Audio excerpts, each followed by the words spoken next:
Boa noite, meus queridos irmãos. Sejam todos muito bem-vindos ao estudo da noite de hoje, segunda-feira, 20 de setembro, mais uma semana que estamos juntos, começando aqui com as obras básicas do Espiritismo, debatendo assuntos super atuais, super importantes para a nossa desconstrução, nosso crescimento espiritual.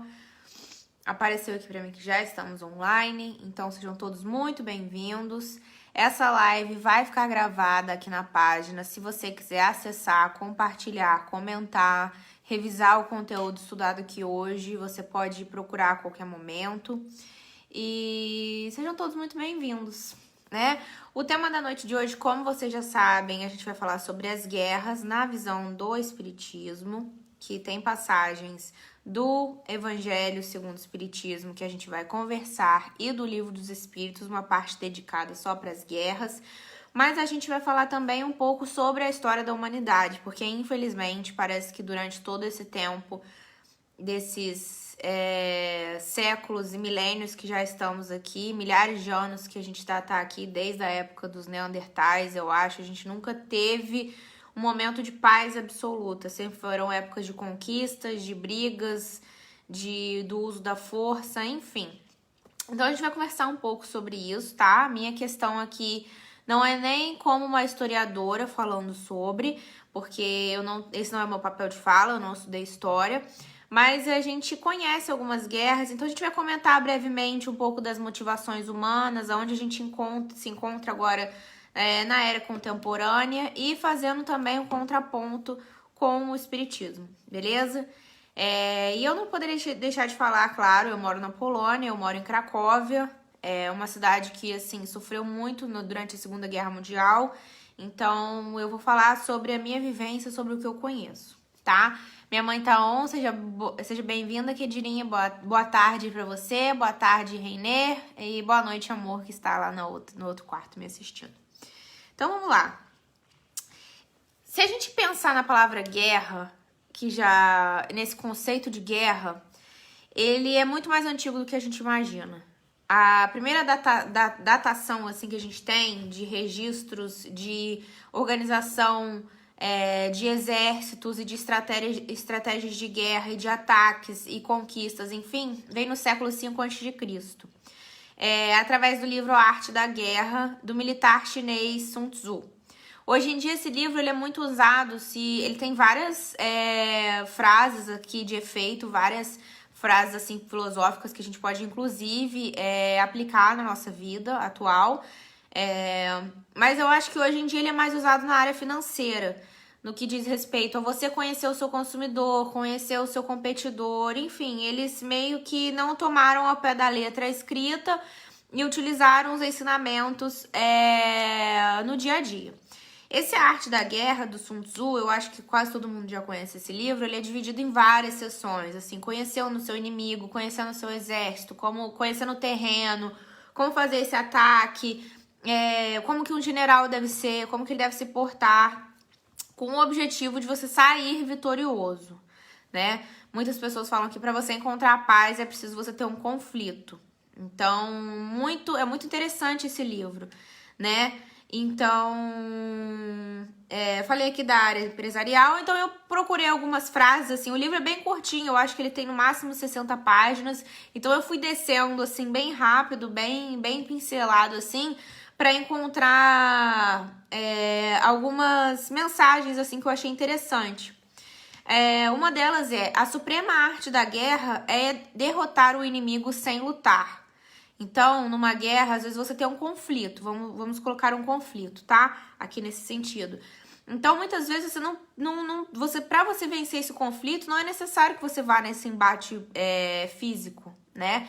No qual muitas vidas são perdidas, países são arrasados, enfim.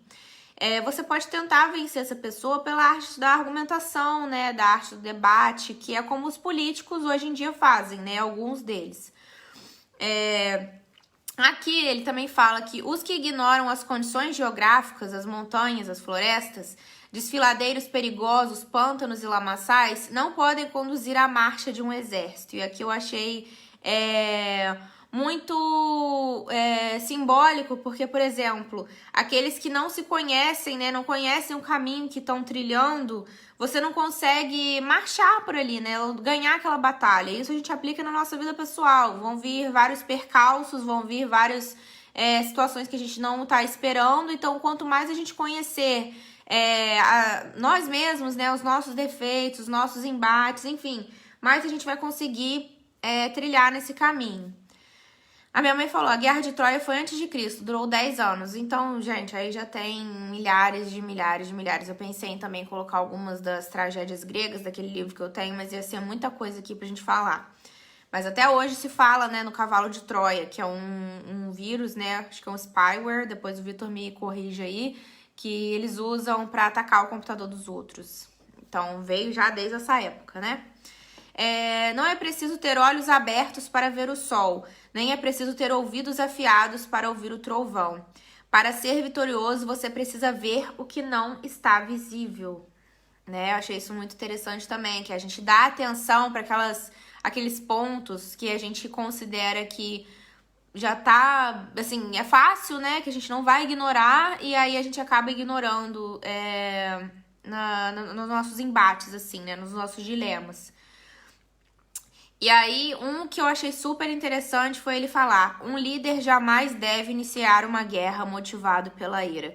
Então aí, se a gente for ver as guerras da história da humanidade, a Guerra de Troia começou porque Helena de Esparta virou Helena de Troia. Alguém roubou a esposa de uma outra pessoa de tribos que se tornaram inimigas. Então, se a gente tirasse a ira, o ódio do coração dessas pessoas, quantas guerras teriam acontecido? Eu acho que nenhuma.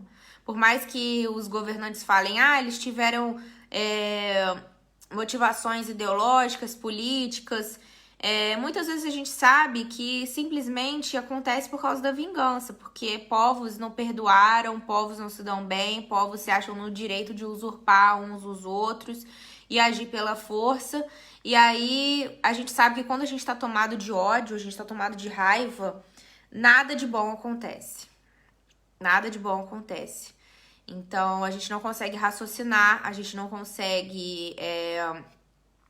Enfim, a gente não consegue ver com clareza as coisas, né? Então, vendo aqui nas motivações que eu procurei assim na internet, de algumas guerras que eu vi, tipo, as disputas por poder, claro, né? O poder seja ideológico, seja o poder de mostrar quem é mais evoluído, quem tem mais domínio sobre os outros. E aí aqui a gente vê, pode citar a Guerra Fria, né, que foi um embate entre os Estados Unidos e a União das Repúblicas Socialistas Soviéticas, que duraram anos, mas eles não tiveram ataques físicos, né? Eles tinham demonstrações de poder, por exemplo. A URSS lançou um foguete, aí os Estados Unidos faz a mesma coisa. E aí eles começaram a demonstrar as potências deles, principalmente bélicas, para poder ameaçar um no outro, já que o mundo estava dividido entre o capitalismo e o socialismo. Aqui no caso da estratégia, você conquistar um país para chegar a outro, né? No caso, a gente pode falar até durante a Segunda Guerra Mundial, que a invasão da Polônia foi quando foi decretado guerra, né? Então, através da Polônia, depois Hitler conseguiu ir invadindo outros países para chegar ao objetivo dele. Economia e riqueza, né? A gente recentemente viu um documentário sobre o 11 de setembro, falando na Netflix, a guerra... Agora eu não lembro o nome, mas... Peraí. Amor, você lembra o nome? O Vitor vai digitar aqui na caixa de comentários. Falando sobre desde as motivações que o Afeganistão mentira, errei. Desde as motivações que o grupo terrorista da Al-Qaeda teve para atacar os Estados Unidos. E aí, como tem muitas teorias da conspiração falando como os Estados Unidos acabou lucrando com essa guerra. A gente sabe que os Estados Unidos é um país que é grande produtor de arma. Eles vendem armas para praticamente o mundo todo. Mas nesse documentário eles citam que os Estados Unidos gastaram cerca de 3 trilhões de dólares nessa guerra que durou, sei lá, quase 20 anos, né? Então, eu não entendo como eles conseguiram lucrar. Muitas pessoas têm a sua própria interpretação. E nesse documentário falam agentes da CIA, agentes do FBI, assim, grandes nomes do exército, políticos, que desses 3 trilhões que foram gastos, né, com a guerra, seja com armas, uniformes, comida, indenizações, enfim, tudo que foi gasto, né? Eles só fizeram um levantamento de 30% da onde aquele dinheiro foi, para onde aquele dinheiro foi. Os outros 70% eles não fazem ideia. Então, com certeza alguém aí lucrou. O Vitor colocou, o nome é Turning Point, 9 de setembro e a guerra contra o terror. Tem da Netflix, são 5 capítulos, é muito interessante. Você termina assistindo a série sem saber muito bem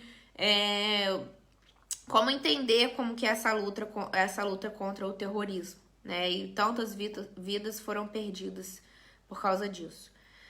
A guerra pela imposição de ideais, a gente pode citar o próprio nazismo, o próprio fascismo, a ditadura de Franco na Espanha, que unificou uma Espanha inteira, que basicamente não tinha nada a ver as regiões, né? A gente sabe que até hoje a Catalunha, que é um local que a gente está de mudança, inclusive, é um local muito separatista, que os barceloneses não se enxergam como espanhóis, então essa imposição lá nos anos 60 fez com que isso tivesse refletido na sociedade até hoje.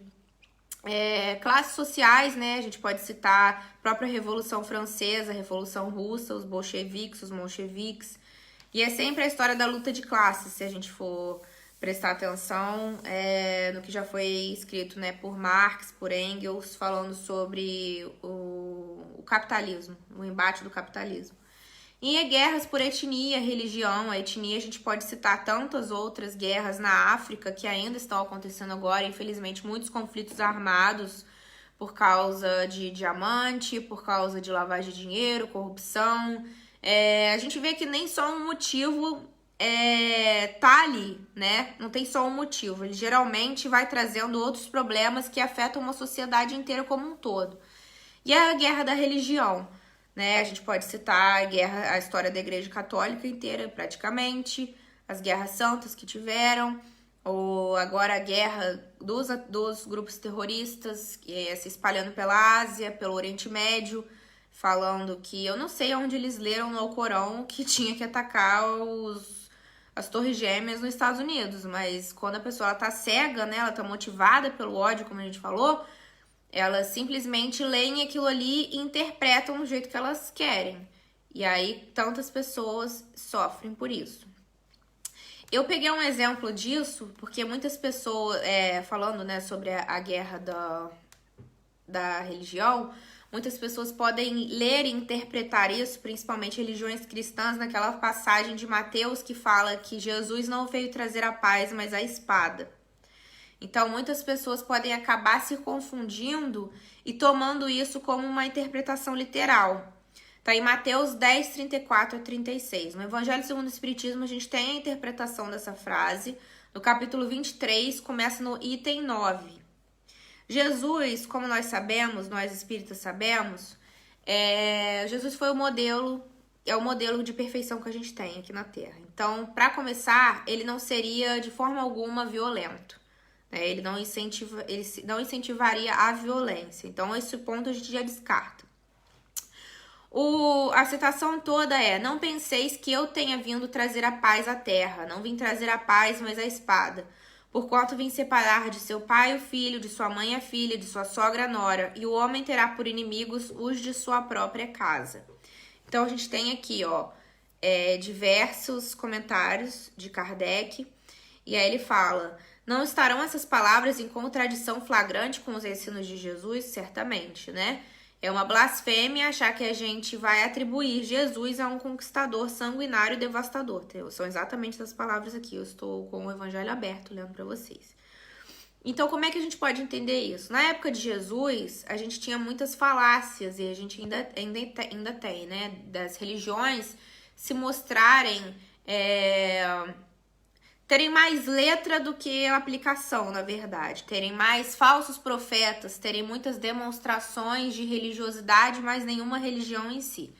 Então, Jesus veio para trazer discórdia, esse debate, essa autoanálise dos seus seguidores, mostrando que aquele homem velho tem que morrer para que um novo homem renasça. Então, o que isso quer dizer? Que a doutrina de Jesus, ela quer forçar a gente a sair dessa zona de conforto, né? Ele não veio trazer a paz, ele veio trazer que a gente saia dessa zona de conforto, entender como que funciona esse conflito.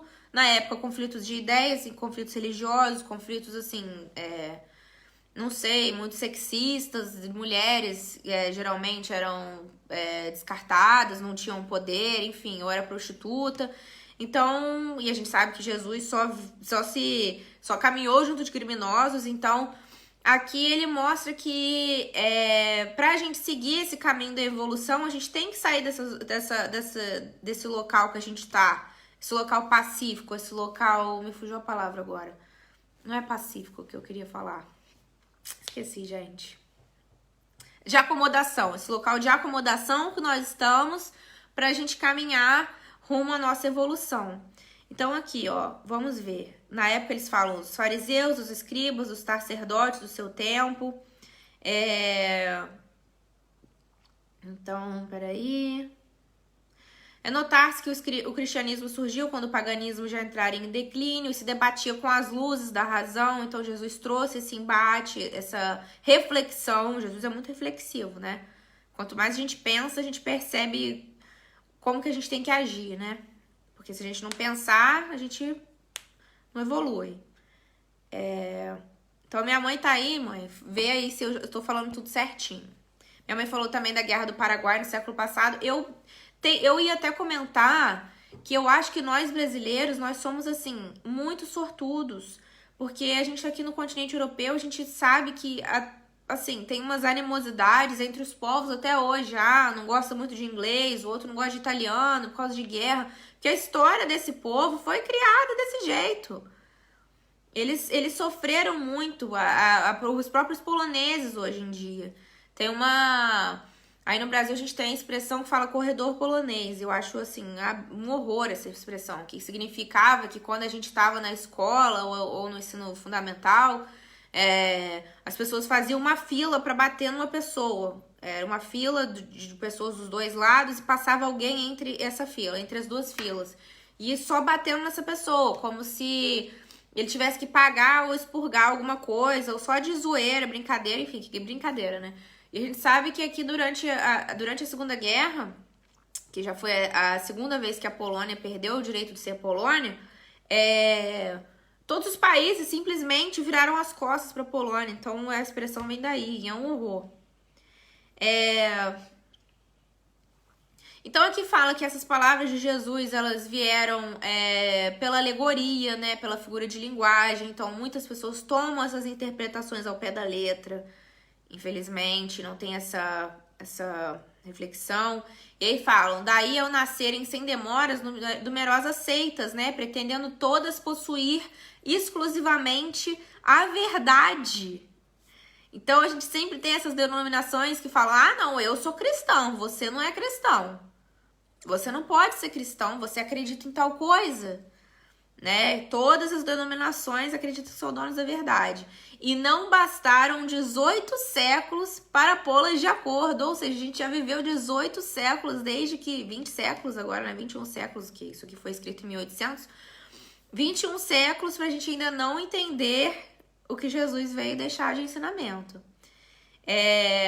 E aí as pessoas, elas se baseiam talvez nessas frases e tomadas ao pé da letra e esquecem, né?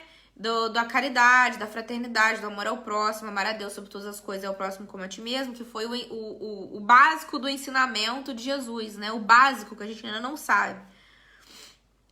Então,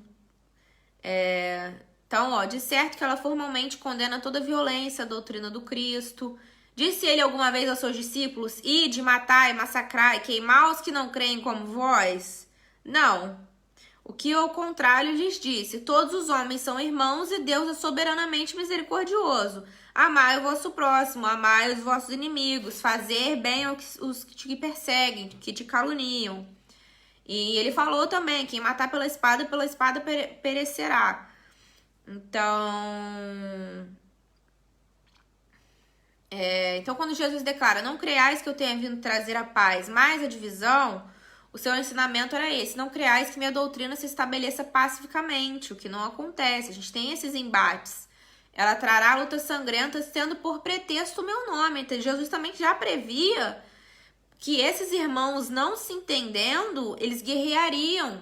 Eles não tendo me compreendido ou não me terão querido compreender. Ou seja, ou a gente não entendeu Jesus, ou a gente não quis entender o que Jesus falou, gente. E aí tem a divisão, né, que ele fala dentro da própria casa. Então, gente, nossa, eu acho incrível. E aí tem mais outros pontos, tem outros 2 pontos aqui. E aí, voltando nesse documentário, né, que a gente falou dos Estados Unidos, ele traz um viés, um aspecto, assim, esses 5 capítulos, eles fazem um apanhado, assim, de todas as dívidas que os Estados Unidos acabou acarretando.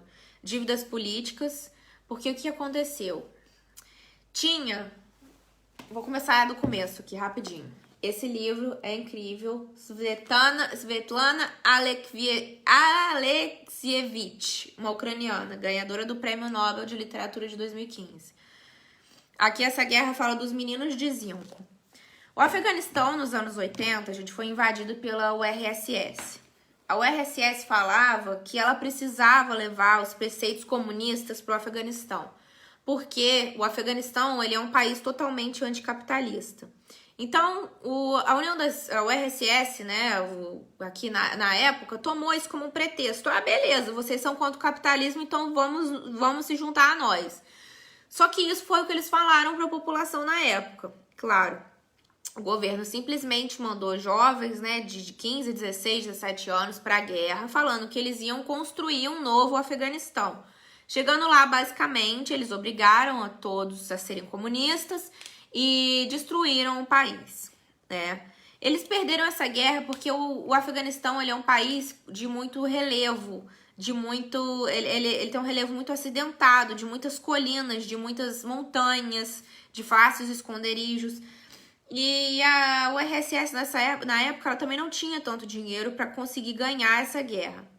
Então, eles ficaram lá. Esse livro aqui ele não fala sobre as batalhas específicas, mas ele fala sobre as mães que perderam os filhos e depois elas não conseguiam reclamar o corpo, porque o que o governo falou é que eles iam para lá construir o Afeganistão, que eles iam pintar a rua, que eles iam ensinar o comunismo, que eles iam criar a estrada. E aí eles voltaram em caixão de zinco, por isso que chamam meninos de zinco, que as mães não poderiam abrir aqueles caixões para não encontrar os corpos dos filhos. Então ele fala dos horrores da guerra, falam dos soldados, assim, dos cabos, até dos mais, desde dos das menores patentes até as mais altas, de como eles se sentiram enganados, ludibriados por essa propaganda do comunismo, porque eles acharam que eles iam lá fazer um bem e eles foram usados.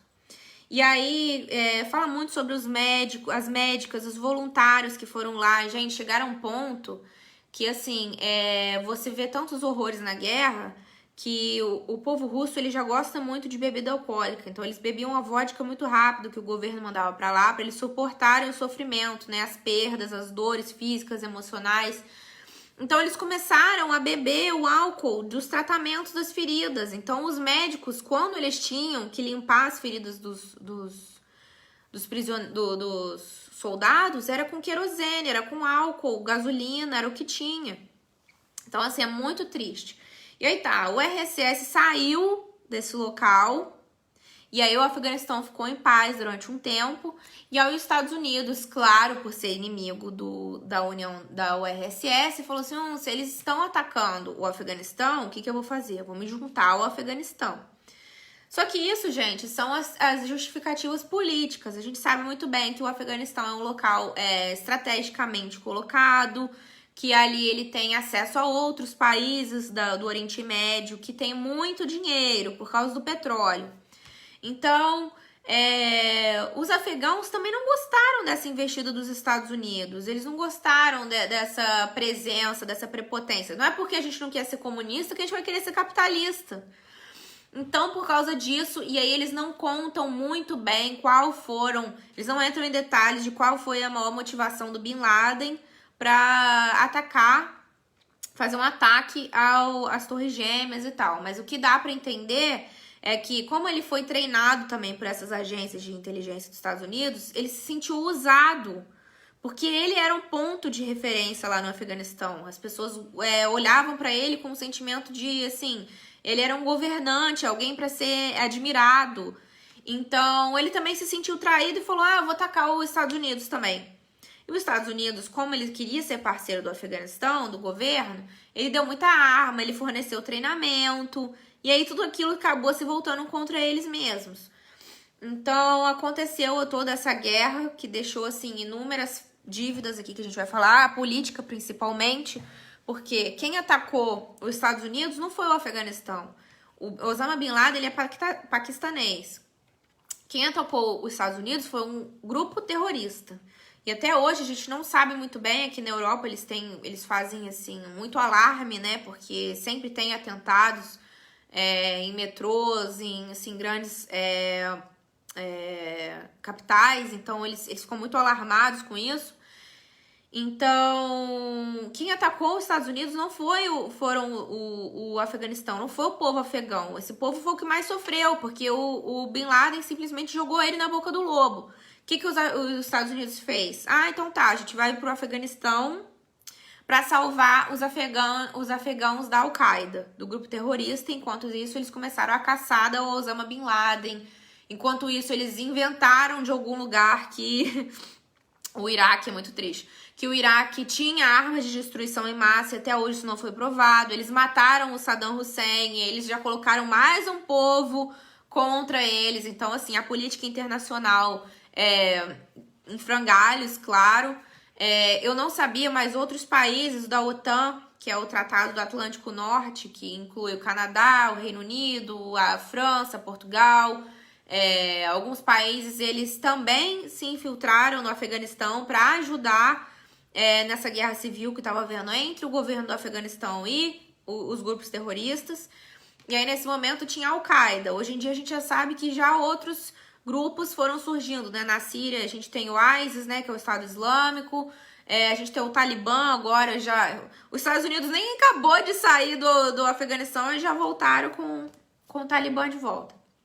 Então, eles invadiram o Afeganistão, gastaram muito dinheiro no Afeganistão, esses 3 trilhões que eu tinha comentado com vocês anteriormente, que na minha visão, não sou política, mas poderia ter sido gasto em inteligência no próprio Estados Unidos, né? Porque não tinha uma coordenação entre o FBI, que seria a nossa Polícia Federal, com a CIA, que é uma agência de investigação. Eles não tinham um banco de dados cruzado. Poderia ser investido, assim, em escolas, em como, assim, um combate mais assertivo do terrorismo, não numa caçada às pessoas, não invadindo o país dos outros e matando os outros, mas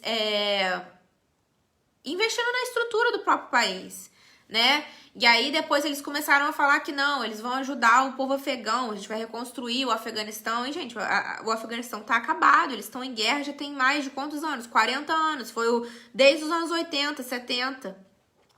Acho que foi 79 que o RSS invadiu. Então já tem mais de 40 anos que o povo tá em guerra, que não consegue se reerguer.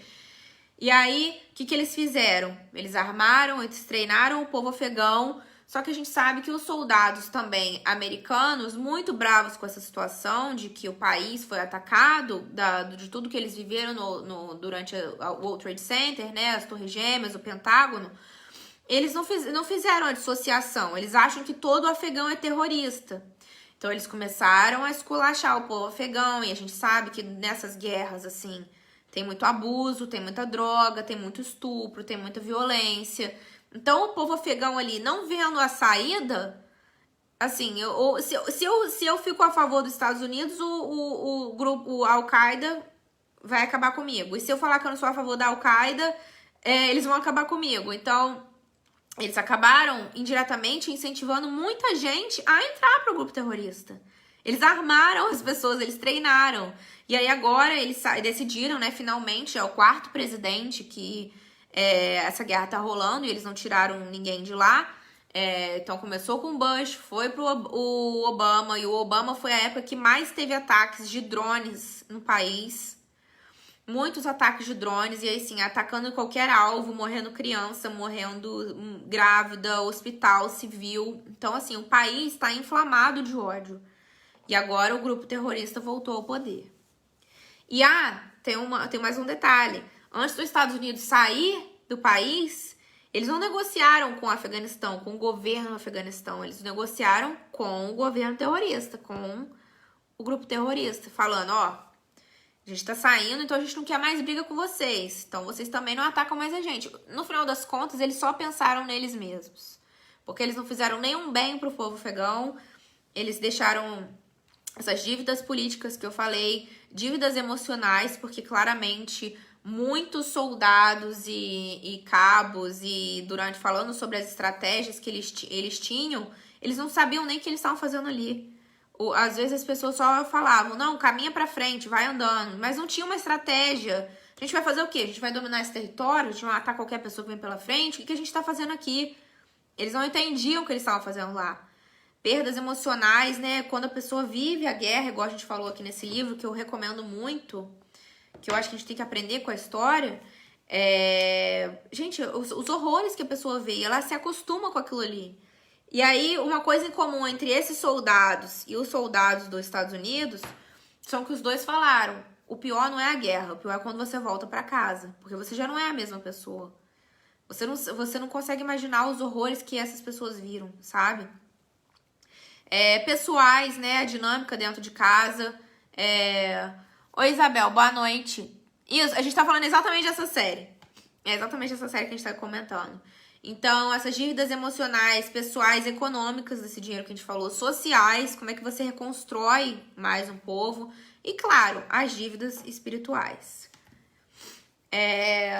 Então, antes da gente já passar pro estudo do Livro dos Espíritos, eu vou pedir permissão aqui pra vocês. Não sei se vocês sabem, mas eu sou jornalista também. Eu tinha um blog.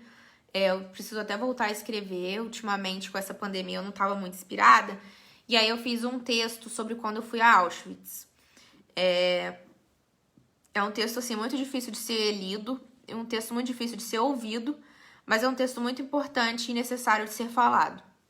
Então, eu achei que falando sobre isso, morando na Polônia onde eu moro, eu não poderia deixar de passar em branco em memória a todas essas pessoas que, infelizmente, morreram durante a Segunda Guerra e principalmente aqui em Auschwitz. Tem um filme Amargo Regresso com a Jane Fonda e John Voight sobre a guerra no Vietnã. Mais uma guerra que eles se enfiaram. Então, gente, também tem um negócio que a política internacional dá um jeito da gente defender lados, né? Pra mim, os errados são quem começou com o atentado, claramente. Mas a gente não consegue... Ali a gente nem sabe o que aconteceu também 100%, né? A gente só especula. Então, todo mundo sabe, todo mundo sabe não, a gente não sabe de quem é a culpa, mas essas pessoas que foram os arquitetos, né, seja de um lado ou de um outro, Deus sabe. Então, a justiça aqui na Terra pode falhar, mas a divina não vai falhar. E disso ainda teve o resultado de Guantánamo, que é a prisão em Cuba, que os Estados Unidos também, muito esperto, colocou uma prisão lá, que aí, basicamente, esses prisioneiros de guerra, né, esses terroristas, eles não... Terroristas, porque eles cataram qualquer pessoa pela frente e enfiaram lá. Tinham 750 pessoas presas em Guantánamo, hoje tem só 50, então a gente nem sabe o que aconteceu com essas 700. Eles falam que elas foram soltas, mas em que condições? Quem são essas pessoas? Não citam nomes. Então, pessoas que ainda estão presas lá até hoje, sofrendo os horrores da tortura... E os Estados Unidos ainda tá impune, tá explícito que eles torturaram esses prisioneiros e eles não sabem o que fazer com eles. Mas enfim, vamos lá. O nome do meu texto, gente, chama A Voz da Morte ecoou em Auschwitz. E o nome do meu blog chama brasilnamala.wordpress.com. Depois eu mando pra vocês, se vocês se interessarem. Eu acho que vai ser um texto que eu vou ler em uns 15 minutos. Então vocês fiquem aqui comigo que eu tô lendo os comentários, tá? A Isabel falou, é muito difícil de julgar, né? Deixar pra Deus mesmo. Exatamente. Aqui a gente só informa, que julgar a gente também não pode, né? A gente não tem esse direito. Quem fomos nós também em vidas passadas, né? Vamos lá. Se você se concentrar bem, ainda é possível sentir o cheiro dos cigarros dos oficiais nazistas ecoando pela estrada de terra e pedras fundida aos trilhos da grandiosa Auschwitz-Birkenau. Não é preciso muito para sentir a cruel presença dos 7.000 uniformes verde escuro alemães e de suas botinas pretas que pisaram em milhões de vítimas. Esse foi o maior crime cometido contra a humanidade e Auschwitz resiste para provar isso. Os livros de história nos contaram ao longo da vida sobre a triste história dos 7 milhões de judeus que perderam suas vidas e seus entes queridos da forma mais humilhante, degradante e revoltante possível. Gente, eu tô completamente arrepiada aqui dos pés à cabeça. Deve ter muitos amiguinhos aqui querendo prestar atenção no texto. Mas só estando em um campo de concentração alemão, que as pessoas falam erroneamente, é um campo de concentração alemão na Polônia, não é um campo de concentração polonês. Mas só estando em um campo de concentração alemão que conseguimos entender a dimensão da crueldade humana. Ali não havia nada de loucura. O horror virou um espetáculo. Em uma tentativa frustrada, sei que esse texto e muitos outros que hão de surgir não conseguirão explicar o misto de sentimentos que vieram à tona enquanto tentava vivenciar um pouco da triste experiência dos condenados ao sofrimento. Em uma sala fria e mal iluminada do campo, a imagem que mais me chocou foi de um casaquinho vermelho de um bebê recém-nascido, hoje exposto apenas como um dado. Poderia ter sido meu filho se eu tivesse um, ou o seu se você estivesse no lugar e horas erradas, simplesmente sendo uma fraca desculpa encontrada pelos antissemitas para ser eliminado. Auschwitz nos conta o tempo todo o que aconteceu com aquele bebê, mesmo que a vontade seja de fechar os olhos e chorar de vergonha. As 7 toneladas de cabelo humano que eram retirados dos corpos dos cadáveres ainda quentes para serem vendidos, as malas que antes tinham nomes e depois se transformaram nos números dos prisioneiros deportados e os incontáveis pares de sapatos que preenchem uma sala inteira do chão ao teto são provas de que a morte nunca foi tão triste. Então vamos lá, agora eu vou contar como surgiu. Campos de concentração e campos de extermínio. Os campos de concentração não surgiram de última hora.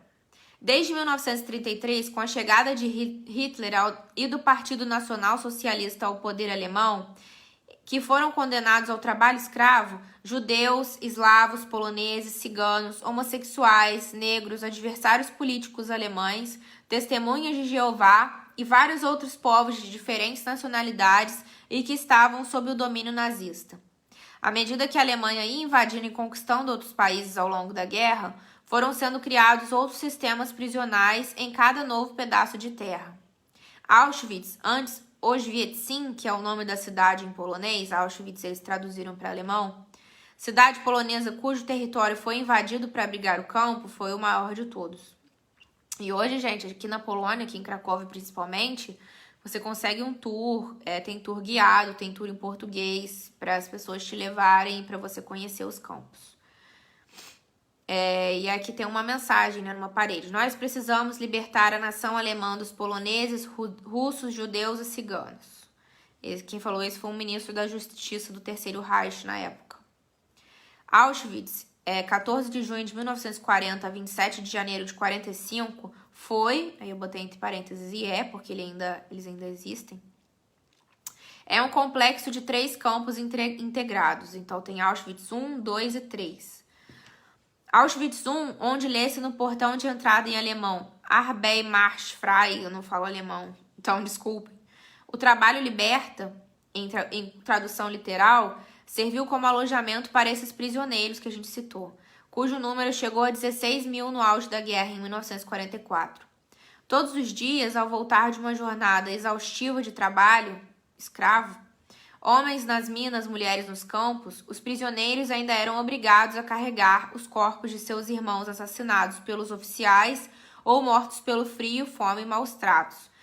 Gente, eu não sei se vocês sabem, aqui na Polônia faz muito frio. A gente já chegou a pegar menos 25 graus negativos aqui uma vez com uma frente fria que teve.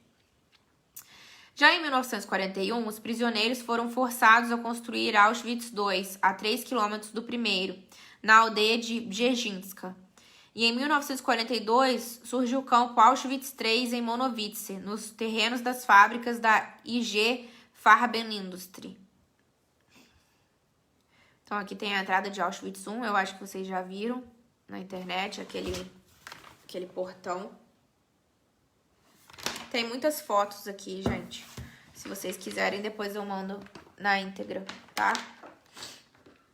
Eu escrevi já tem uns 2 anos e a gente visitou. Cada novo condenado ou oficial alemão que entrava no campo, né, nessa entrada que a gente falou agora, era recebido com maestria pela orquestra masculina que tocava peças belíssimas, cada vez como se fosse a última. No complexo de 20 prédios também se encontrava o hospital do campo, não é piada. Gases velhas, remédios vencidos e kits de primeiros socorros estavam sempre à disposição. Armazéns de abastecimento abrigavam os pertences dos judeus que seriam exterminados mais tarde, porque até então eles estavam sendo escravos, e empreendimentos da SS, que era a polícia de inteligência nazista lá da época. Aí, quando você entra pelo barracão, você pode por esse primeiro Auschwitz, primeiro tour é nesse Auschwitz 1, depois a gente vai no 2, e isso já ocupa um dia inteiro de visita. A gente nem chega aí em Auschwitz 3. E nesse Auschwitz 1 é um complexo de predinhos, e os prédios, assim, estão intactos ali. O que foi destruído foi Auschwitz 2 mesmo. E Auschwitz 1, assim, os prédios, aqui era um alojamento, aqui era um dormitório, assim, tá tudo bem preservado. E aí tem a mensagem lá: neste barracão, alguns dos pertences roubados das vítimas da SS encontrados após a liberação do campo. As seguintes fotos fazem parte do bloco 5. Então, assim, são malas. Tá. Há quem afirme que o Holocausto nunca existiu, que todas as provas encontradas no campo, os relatos das vítimas, os objetos pessoais, os documentos encontrados pelos aliados são fictícios. E isso eu já vi muitas pessoas falando. Eu vou mudar a câmera pro texto, que aí vocês podem ver as fotos. Se quando tiver uma foto sensível, eu aviso, tá? Então, aqui são as malas das pessoas que chegaram lá. As pilhas de malas dos que chegaram e partiram em dor preenchem uma sala inteira em todos os cantos. Algumas das próteses artificiais encontradas, os indivíduos que sofriam de deformidades ou deficiências físicas eram geralmente os primeiros a serem executados. E eu acho que hoje a gente nem usa esse termo, deficiência física, então foi na época que eu escrevi, depois eu conserto. 8.000 pares de sapatos. Esse é o casaquinho de bebê que eu achei que nunca mais fosse ver. Os sapatinhos tão pequenininhos. Todos os pertences dos prisioneiros eram roubados e enviados ao governo alemão. As joias, o dinheiro, as roupas de boa qualidade destinadas aos civis, as obras de arte, enfim, todos os bens que foram confiscados. Pouquíssimos dos milhões de rostos e nomes de Auschwitz que são conhecidos pela história. A maioria não era registrada pela administração dos campos e muitas identidades foram perdidas ao longo da guerra. Pelas feições tristes, indignadas ou ingênuas, todos ali têm algo em comum. Ninguém sabia o que haviam feito para estarem ali. Nas paredes da sala do bloco 6, milhares de fotos dos prisioneiros e prisioneiras que ali passaram e ali morreram, que é essa, né? Em todas elas, há a data de entrada e saída do campo. O tempo de permanência variava de dias a meses. E uma que mais me impressionou, a de um homem que sobreviveu 2 anos inteiros no inferno. O processo de registro no campo era para os recém-chegados uma experiência traumática. Os prisioneiros, que geralmente não compreendiam as ordens na língua alemã, eram vítimas de assédios e agressões. Fonte: Guia Memorial Auschwitz-Birkenau. E quando você sai do campo, tem uma loja lá, ela vende muitos livros de história, né? Não vende nada de memória, assim, né, gente? Não é souvenir pra gente levar pra casa, até porque seria um absurdo.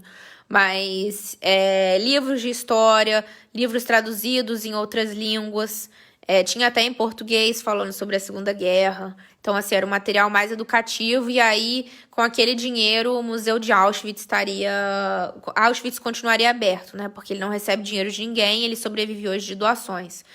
E aí tinha esse guia falando sobre o campo. Então, muitas dessas anotações, esses dados que estão aqui, foram tirados de lá. O bloco da morte. No que se refere a Auschwitz, tudo foi cruel, mas o Bloco 11, conhecido como Bloco da Morte, merece destaque por tamanha frieza, brutalidade e torturas punitivas. Esta era a prisão do campo. Descendo as escadas no andar de baixo, completamente escuro, apertado e sem ventilação, estavam as celas especiais destinadas a fugitivos recapturados, prisioneiros da polícia, poloneses presos pela Gestapo, civis acusados de ajudar prisioneiros ou membros do movimento de resistência.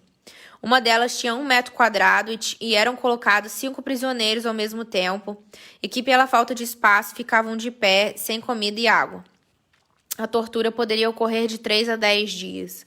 Após serem liberados, voltariam ao trabalho. Quando havia um fugitivo, outros prisioneiros aleatórios eram escolhidos para ficarem encarcerados em outra cela especial até morrerem de fome. As celas subterrâneas não tinham janelas ou qualquer espaço de ventilação, então também era comum que os prisioneiros morressem asfixiados. Então aqui é um... Eu acho que eu não vou ler tudo, gente. Eu acho que não é necessário. Vou chegar para minha conclusão. Então aqui é um memorial para todas as vítimas que foram fuziladas aqui. A desesperança, uma companheira de jornada, fazia com que muitos prisioneiros se suicidassem nas cercas eletrocutadas. Outros dados. Aqui foram encontrados cadáveres pelo exército soviético quando eles invadiram. Enfim, gente. Aqui tá falando sobre o médico Mengele, que fazia experimentos. Numa época, em 1941, eles descobriram o Zyklon B, que era como eles queriam resolver o problema da questão judaica, e como eles exterminariam os judeus. Então, as ordens vinham do próprio Führer, que era o Hitler, e a SS ficou executada, porque eles falavam que quando você tá matando por arma de fogo, você estava gastando bala, né? Então, eles queriam poupar isso. E aí, eles inventaram as câmaras de gás. E também que, ainda que os oficiais acreditassem que estavam fazendo a coisa certa, né, gente? Eles matavam mulheres, crianças, idosos com armas de fogo. Então, muitos deles ficavam incomodados com isso. Então, eles inventaram as câmaras de gás. Então, eu entrei numa câmara de gás, foi muito difícil. Não vou mostrar aqui. Um lugar que eu fiquei assim, muito emocionada, muito tocada, mas como na época eu fui pra fazer essa documentação, eu acho que eu fui com a minha cabeça mais desanuviada, assim, porque eu queria entender, eu queria escrever sobre aquilo, então eu fui muito focada, mas é um local, assim, muito difícil. Tem gente que não visitaria de forma alguma, mas hoje, tendo visitado Auschwitz, eu entendi um pouco do sofrimento do povo polonês, eu entendi um pouco da história da Polônia, eu não poderia ter ignorado essa parte. Então, quando eles criaram as câmaras de gás, eles criaram Auschwitz II, e lá não era um campo de concentração, era um campo de extermínio. 90% das pessoas que chegavam lá foram executadas.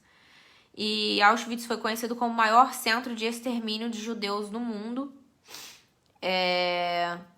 E foi o maior campo de concentração nazista para prisioneiros de diferentes nacionalidades. Lá eles tinham 69 mil judeus, 13 mil poloneses e 8 mil pessoas de outros países da Europa.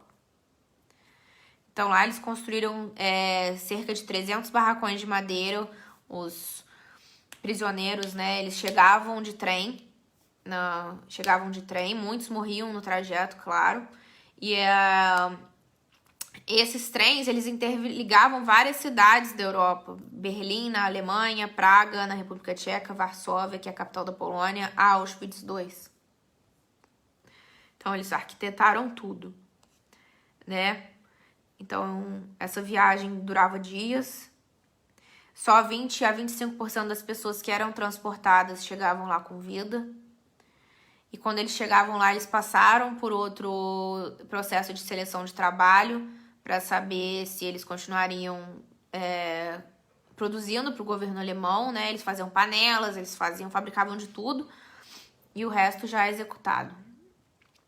Quando a Alemanha percebeu que ela estava perdendo a guerra, eles mandaram destruir tudo. Então, as câmaras e os crematórios foram todos destruídos pela SS, né, por essa polícia, a mando das autoridades alemãs para encobrir as provas de atentado contra a humanidade.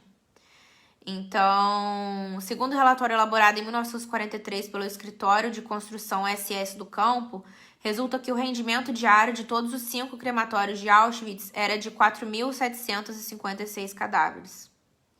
Até hoje existem vestígios de cinzas humanas. E esse dado não é muito preciso, porque como eles destruíram muita coisa que não conseguiu ser documentada, podem ter sido muito mais. Ao todo, 1,3 milhões de pessoas morreram nos campos de concentração, sendo 1 milhão de judeus, 140 mil poloneses, 23 mil ciganos, 15 mil prisioneiros de guerra soviéticos, 25 mil prisioneiros de outras nacionalidades, tchecos, bielorrussos, alemães, franceses, ucranianos. A maioria dos documentos foi queimada em 44, então cada pessoa se tornou um número de difícil estimativa. Então, nesses barracões que eles fizeram, tinham quase 800 prisioneiros vivendo lá. As camas eram beliches de 3 andares e dormiam sobre o colchão ou a palha, sem travesseiros. Os que dormiam em colchões diziam que eles se mexiam sozinhos, tamanha quantidade de insetos e ratos dentro desses colchões. Eles falavam que era melhor você estar no andar de cima, porque por mais que você pudesse morrer de frio por causa do inverno polonês, que poderia chegar a menos 30 graus, como eu já falei aqui pra vocês, esses prisioneiros estavam desnutridos, então eles frequentemente, eles sofriam de vômito, diarreia, então ia passando de um beliche pro outro. Em cada andar cabia 6 prisioneiros, mas tinham quase 15 pessoas. Os prisioneiros só podiam usar os banheiros quando autorizado pela SS, e isso geralmente acontecia pela manhã, cedo ou pela noite. Então, como eles não tinham saneamento, eles não tinham comida, eles estavam numa situação desumana, essas doenças infecciosas se tornavam uma pandemia, né? O tifo, enfim. E os prisioneiros se alimentavam no café com um pão que era feito de serragem de árvores e o jantar uma sopa de legumes e hortaliças estragados, e beberam água. E aí eu vou encerrar o texto falando sobre o meu intuito de ter escrevido sobre ele. Eu não sei muito bem como encerrar esse texto, mas eu não consigo parar de pensar nas pessoas que acham tudo isso completamente normal. Na época eu estava muito indignada quando eu vi que falaram que o Holocausto não existiu, que Auschwitz não existe, que é a teoria da conspiração, que alguns tinham que morrer mesmo. A internet, gente, é um local que muitas vezes tem muitas bênçãos, mas o ser humano consegue ir tão baixo que a gente nem acredita. Que todo esse texto e as minhas memórias são invenções dos livros de história e de professores doutrinadores. Quisera eu que fosse apenas fruto de uma imaginação triste. Que todos os rostos que eu vi e as coisas que eu li fossem verdade apenas nos filmes. E tudo isso foi apenas um resumo de tudo que aprendi em uma tarde de visitas. Auschwitz resiste para mostrar a todo tempo que a crueldade humana é só uma parte do inferno. Que uma ideologia bem arquitetada e convencida na cabeça dos mais vulneráveis se torna um orgulho no peito de quem levanta a voz por ela, de quem cometeu essas atrocidades em nome do nazismo. Que cometer atrocidades em nome de um bem maior é completamente justificável e ainda louvável, porque eles falavam que os judeus era peste, enfim, doido. Que servir ao seu país e sua pátria é uma honra, custe o que custar. Que haverá sempre alguém a nos dizer que somos superiores, o restante do mundo são ratos e vermes, logo cremos. Nós somos muito vaidosos, então a gente se deixou levar.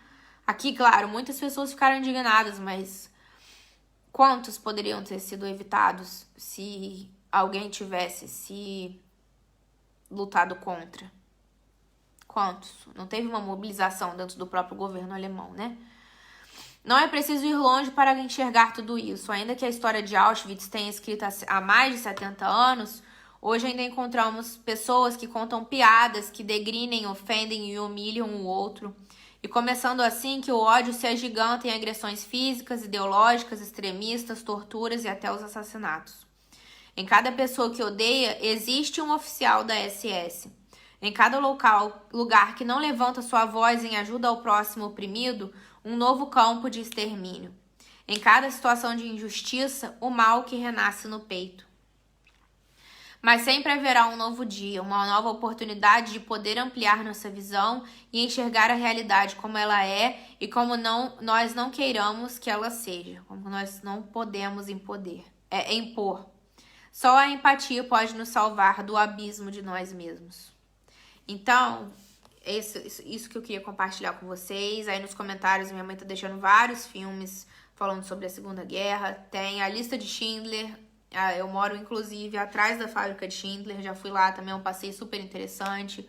O Zoológico de Varsóvia, o Pianista, o Cântico dos Nomes, enfim. Já tem muito material aí na internet.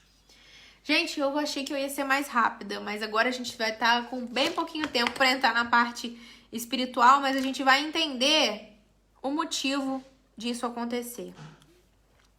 No livro dos Espíritos, no capítulo 6, são perguntas rapidinhas. Da lei de destruição, nós temos o item das guerras.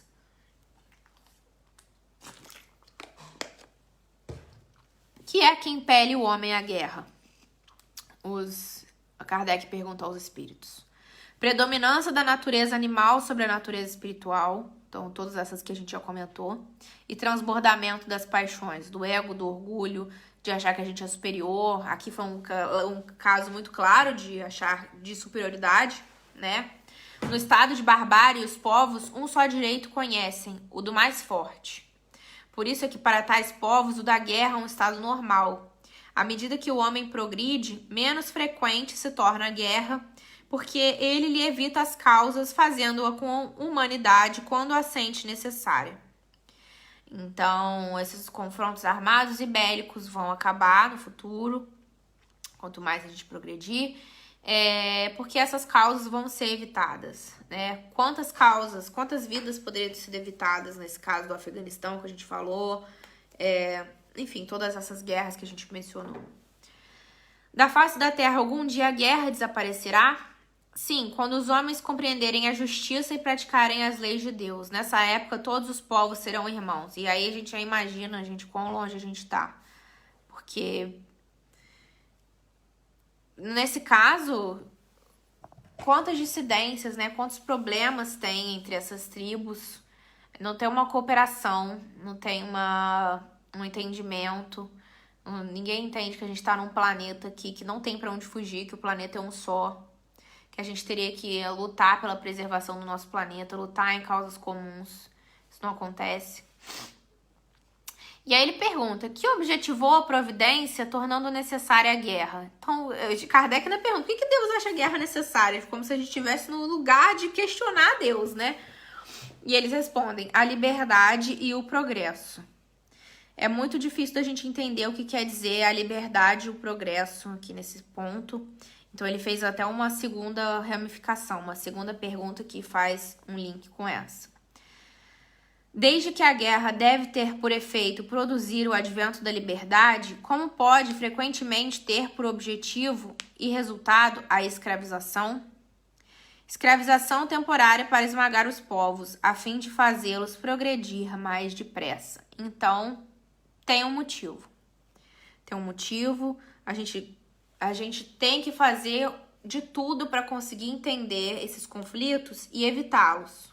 Porque é aí que a gente vai evoluir, quando a gente tiver o diálogo, quando a gente não tiver a violência física, o ódio. Mas essas escravizações que aconteceram, essas situações que aconteceram, aqui tá falando que vai servir para o progresso. Que se deve pensar daquele que suscita a guerra para proveito seu? Grande culpado é esse, e muitas existências lhe serão necessárias para expiar todos os assassínios de que haja sido causa, porquanto responderá por todos os homens cuja morte tenha causado para satisfazer a sua ambição. Então, aí nesses conquistadores sanguinários que a gente já falou, né? O Mao Tse, Stalin, Hitler, esses que agem em nome do Alcorão, todos esses aí vão ser penalizados porque incitaram as guerras em nome de seus proveitos próprios, né? Infelizmente, a gente sabe que a sorte deles não é muito boa, não é muito fortuita, porque não tem mal que a gente faça que depois a gente não repare. Ainda no Livro dos Espíritos tem outra questão que está na parte da intervenção dos espíritos no mundo corporal. E aí, a 541 fala assim, ó, os espíritos durante os combates. Durante uma batalha, há espíritos assistindo e amparando cada um dos exércitos? Sim, e que lhes estimulam a coragem. Os antigos figuravam os deuses tomando partido deste ou daquele povo. Esses deuses eram simplesmente espíritos representados por alegorias. A gente tem, né, no passado, as grandes divindades, né, romanas e gregas, o deus da guerra, que é Ares. Estando numa guerra, a justiça sempre de um dos lados. A justiça está sempre de um dos lados, porque numa guerra alguém vai ganhar e alguém vai perder. Como podem haver espíritos que tomem o partido dos que se batam por uma causa injusta? Bem sabeis haver espíritos que só se comprazem na discórdia e na destruição.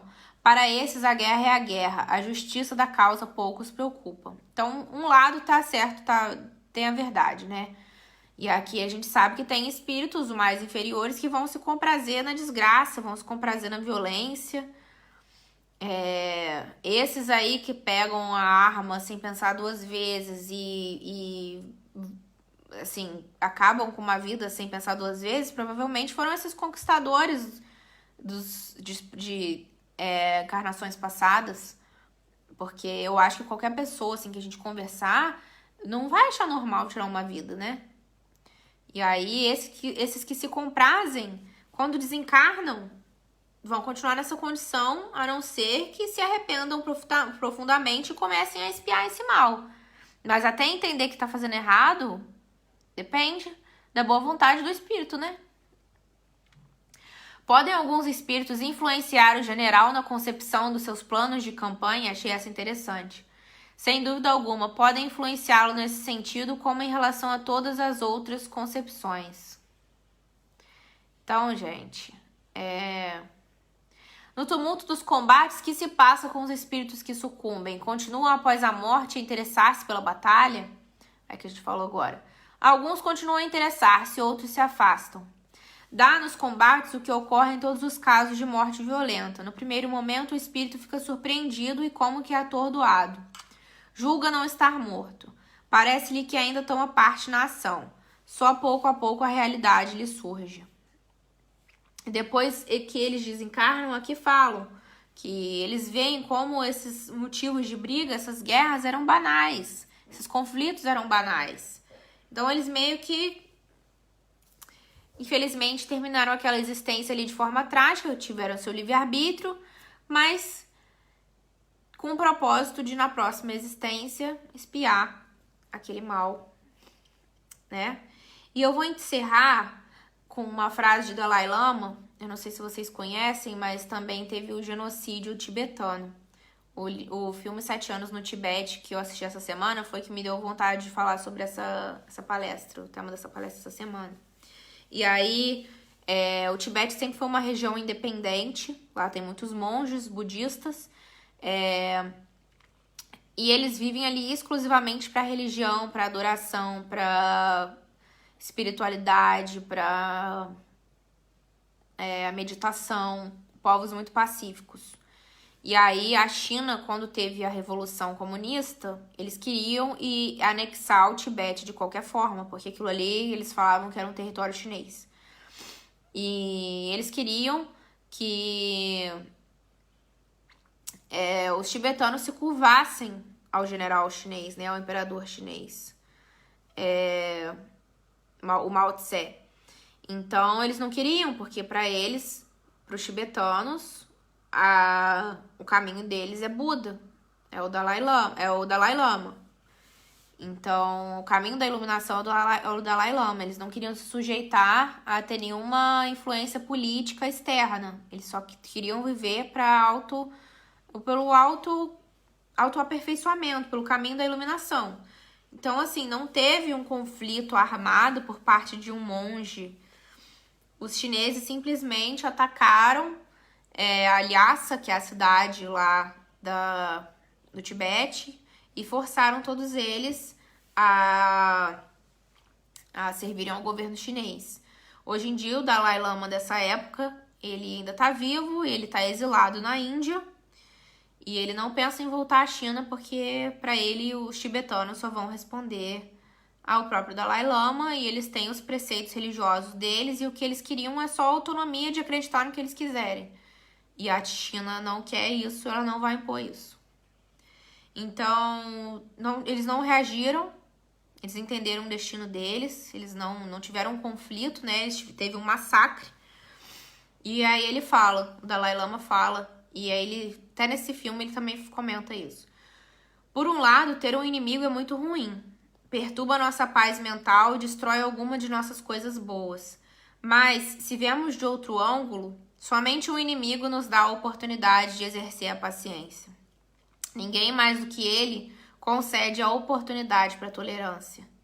Então, eu achei isso incrível. O povo decidiu, aceitou o destino, não quiseram praticar violência e ele aprende com o inimigo dele a praticar a tolerância, a praticar o diálogo. Vai tirar a sua paz, vai tirar daquele estado de conforto que você tem. Vai te tirar daquele estado de paz e vai trazer a espada, que é para você se mobilizar. E aí eu achei incrível isso. Então, quantas guerras poderiam ter sido evitadas? Quantas, devido ao nosso livre-arbítrio, quantas vidas poderiam ter sido poupadas? Quanto dinheiro poderia ter sido investido de outra forma? Mas o passado passou, né, gente? Não tem como chorar mais esse leite derramado aí. O que a gente pode fazer é mudar as nossas ações para o futuro. Principalmente aqueles espíritos que pereceram de alguma forma, de que sofreram alguma violência dessa, que eles aprendam a perdoar, que eles aprendam a não cometer esses erros também.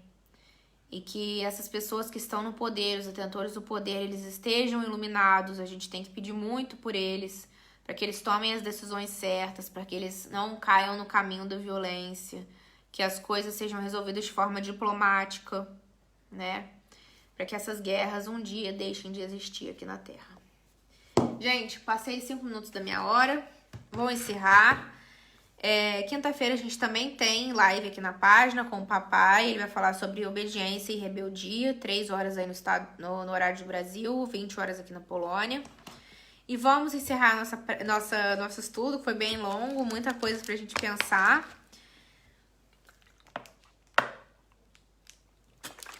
Fazendo um Pai Nosso, mentalizando todas essas vidas, né? Todas essas vidas implicadas.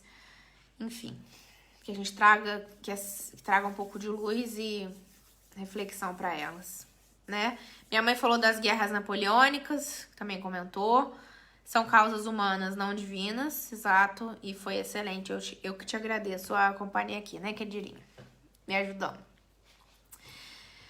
Então vamos fechar os nossos olhos, agradecer a Deus, nosso Pai misericordioso, pela oportunidade de estarmos aqui reunidos mais uma vez, aprendendo um pouco sobre os ensinamentos de Jesus, sobre a doutrina espírita, que tanto nos esclarece, que nos dá energia, que nos impulsiona a investir num futuro de amor, um futuro de perdão, um futuro no qual todas as coisas serão explicadas, todo o mal vai acabar sendo dissipado, que nós aprendamos a perdoar aqueles que nos machucaram, aqueles que nos fizeram mal, que não perpetuemos esse mal, que não levemos esse mal para frente,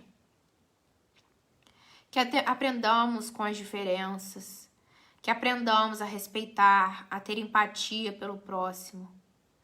Pois num lugar onde há respeito, onde há diálogo, não haverá mais guerra, não haverá mais conflito armado, não haverão mais mortes.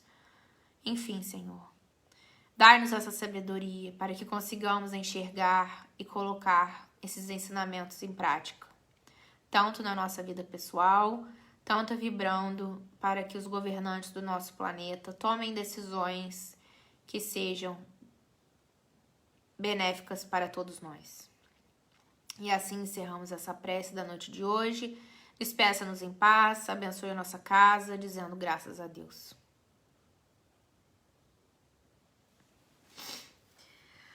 Então é isso, meus queridos irmãos. Agradeço muito a presença de todos, os comentários, as explicações aqui dadas. E vemos vocês na próxima quinta-feira com o papai e eu na próxima segunda-feira com um tema diferente pra gente discutir aqui. Tchauzinho. Tchau, mãe.